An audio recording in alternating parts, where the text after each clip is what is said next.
अब ये जो आंदोलन है ये किसान की तकलीफ के समाधान की बजाय अलग अलग राजनीतिक पार्टियों के हाथों मोहरा बढ़ने तक सीमित हो गया है। अब बंगाल के चुनाव से हमारी हालत में क्या फर्क पड़ेगा मैं समझ नहीं पा रहा हूँ।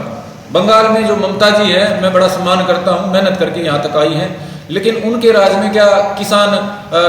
इतनी मौज ले रहा है कि किसान को इतना कोई आर्थिक कोई संबंध उन्हें प्रदान करे कि उनको जिता के किसान कोई फायदे की उम्मीद करे।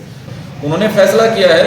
कि सरकार द्वारा किसानों के किए जा रहे इस अपमान के खिलाफ और हमारे बुजुर्ग नेतृत्व द्वारा जो बार बार शांति करके इस आंदोलन में किसान की ताकत को कमजोर कर दिया गया है, उसके लिए हम कदम उठाएं। और हमने निर्णय कराया है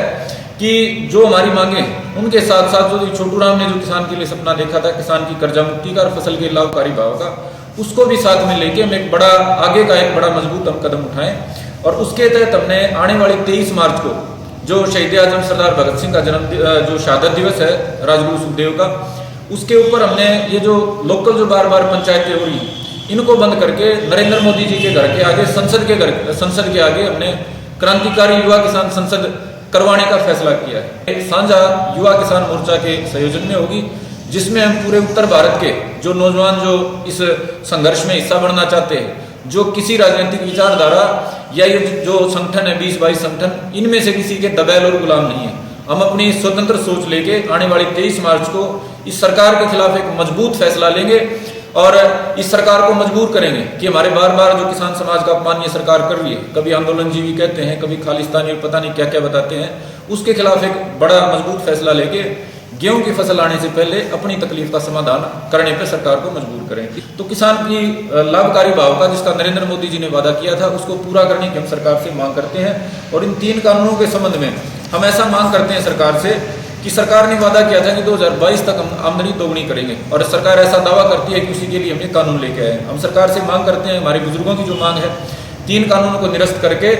नए कानून लेके आए जो किसान की आमदनी को दोगुनी करने का कोई व्यवहारिक फार्मूला देने का काम करें। अब खाली भाषणबाजी और जुमलेबाजी से किसान का पेट नहीं भरेगा। तो ये जो 2022 का वादा है उसके लिए सरकार किसानों से परामर्श करके एक नए कानून लेके आए और किसान की तकलीफ समाधान करे। तो हम मांग करते हैं कि सरकार के राज में, पिछली सरकारों के राज में जितने भी किसानों पे मुकदमे दर्ज हुए हैं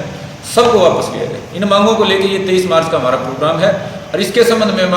आपके माध्यम से अपने तमाम युवा साथियों से अपील करते हैं कि गांव दर गांव हम संसदों का आयोजन करेंगे। जो आखिरी संसद वो दिल्ली में मोदी जी के दरवाजे पे होगी, उससे पहले गांव दर गांव हम युवा किसान संसद का आयोजन करेंगे। हमारा जो भी मांग है, जो भी एजेंडा है, जो भी तरीका है, वो लोगों के बीच में लेके जाने का काम करेंगे और सारे सुझावों को इकट्ठा करके 23 मार्च को एक बड़ा झंडा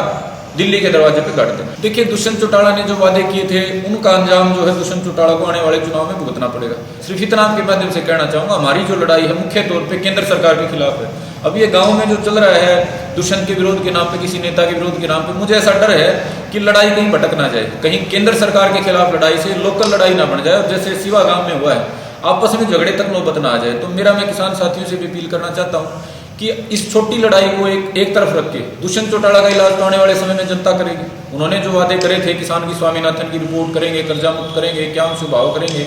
पता नहीं कितनी तरह करे थे, उनका खमियाजा तो उनको भुगतना पड़ेगा क्योंकि उन्होंने एक जो देवीलाल की नीतियों के साथ भी समझौता करके सारा ये समझौता का काम किया था, उनको भुगतना पड़ेगा। लेकिन किसानों को इससे आगे जाना पड़ेगा और अपनी लड़ाई को फोकस करना पड़ेगा। अगर ऐसे भटकेंगे हम तो हमारे को पछताना पड़ेगा कि